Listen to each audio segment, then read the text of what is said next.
بسم اللہ الرحمن الرحیم۔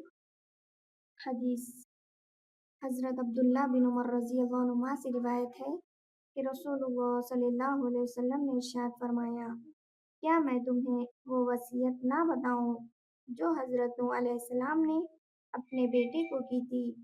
صحابہ رضی اللہ عنہ نے عرض کیا، ضرور بتائیں۔ ارشاد فرمایا، حضرت نوح علیہ السلام نے اپنے بیٹے کو وصیت میں فرمایا، میرے بیٹے، تم کو دو کام کرنے کی وصیت کرتا ہوں اور دو کاموں سے روکتا ہوں۔ ایک تو میں تمہیں لا الہ الا اللہ کے کہنے کا حکم کرتا ہوں،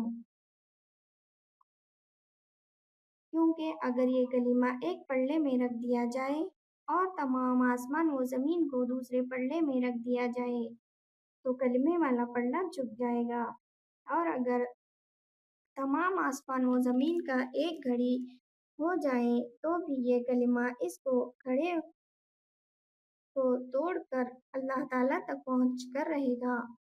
دوسری چیز جس کا حکم دیتا ہوں، سبحان اللہ عظیم و بحمدہ کا پڑھنا ہے، کیونکہ یہ تمام مخلوق کی عبادت ہے اور اسی کی برکت سے مخلوقات کو روزی دی جاتی ہے۔ اور میں تم کو دو باتوں سے روکتا ہوں، شرک اور تکبر سے، کیونکہ یہ دونوں برائیاں بندے کو اللہ تعالیٰ سے دور کر دیتی ہے۔